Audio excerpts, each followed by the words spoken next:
Assalamualaikum warahmatullahi wabarakatuh. Kami dari kelompok 8, yakni yang beranggotakan Endang Novitasari, Lailatul Mayangsari, Lintang Ayu Fitriah Hadi, akan membahas tentang isu iddah dan ihdad bagi wanita karir dalam perspektif hukum Islam.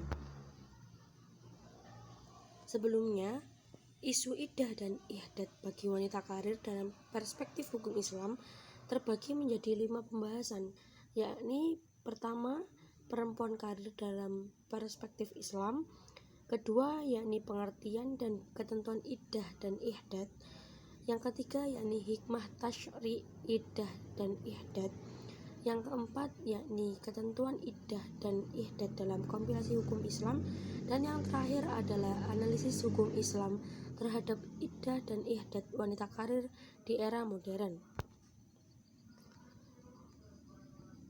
Pembahasan pertama, yakni perempuan karir dalam perspektif Islam. Terdapat pendapat dua ulama, yakni yang beralasan di mana seseorang wanita diperbolehkan untuk bekerja di luar rumah dan mencari nafkah. Yakni alasannya itu mengenai apabila rumah tangganya memerlukan banyak biaya untuk kebutuhan sehari-hari.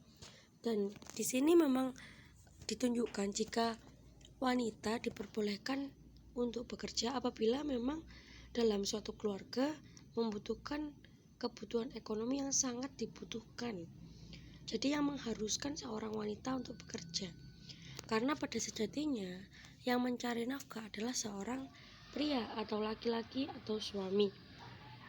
Alasan kedua yakni masyarakat memerlukan bantuan dan peran wanita untuk melaksanakan tugasnya. Nah, di sini perlu kita ketahui salah satu dari profesi yang ada di masyarakat yang memang memerlukan peran seorang wanita, yakni sebagai perawat, dokter, guru, atau memang pekerjaan lainnya yang memang sesuai dengan kodrat wanita. Di sini juga terdapat salah satu hadis yang melatar belakangi jika suatu pekerjaan itu yang dilakukan oleh perempuan karir atau wanita itu diperbolehkan. Lanjut mengenai iddah dan ihdad. Iddah adalah masa tunggu yang ditetapkan bagi perempuan setelah kematian suami atau putus perkawinan, baik secara berdasarkan masa haid atau suci, bilangan bulan, atau dengan melahirkan, untuk mengetahui kesucian rahim, beribadah ta'abud maupun bela sungkawa atas suaminya. Selama masa tersebut, perempuan dilarang menikah dengan laki-laki lain. Nah, di sini dapat kita ketahui jika iddah ini memiliki masa, yakni sesuai dengan 3 kali suci apabila dia memang sedang haid. Lanjut ke ihdad. Ihdad adalah masa berkabung seorang perempuan yang ditinggal mati oleh suaminya, yang dalam masa itu tidak boleh bersolek atau berhias dengan memakai perhiasan, pakaian yang berlebihan, wangi-wangian, celak mata, dan yang lainnya. Dan tidak boleh juga untuk keluar dari rumah tanpa ada keperluan. Hal ini untuk menghormati dan turut bela sungkawa atas meninggalnya sang suami. Lanjut mengenai hikmah dari iddah dan ihdad. Hikmah iddah yakni untuk mengetahui bersihnya rahim, memberikan kesempatan untuk bersatu kembali sepasang suami istri, untuk menjunjung tinggi masalah perkawinan.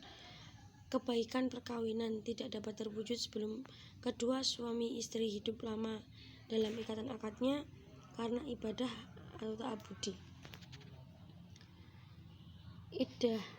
Iddah yakni memberikan alokasi waktu untuk berduka cita atas berkabungnya sekaligus menghindari fitnah, untuk menjaga keharmonisan antara keluarga yang meninggal dan yang ditinggalkan, dan yang terakhir adalah untuk menampakkan kesedihan atas meninggalnya suami. Iddah dan ihdad menurut kompilasi hukum Islam. Kompilasi hukum Islam yang menjadi pedoman masyarakat ini pada ayat-ayat tentang iddah dan ihdas sekilas hanya diwajibkan bagi perempuan. Bukan berarti Allah menghendaki laki-laki tidak perlu. 24 hal inilah yang kemudian menjadi rawan tidak dipatuhi oleh kelompok tertentu yang tidak sepaham dengan gagasan kompilasi hukum Islam. Misalnya, kompilasi hukum Islam mempunyai konsepsi tersendiri tentang semangat penegakan HAM dan prinsip egalitarianisme. Nah, di sini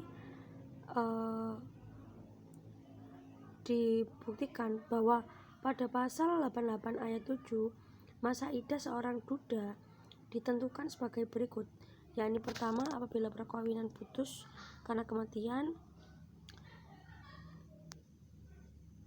maka masa transisi ditetapkan 130 hari.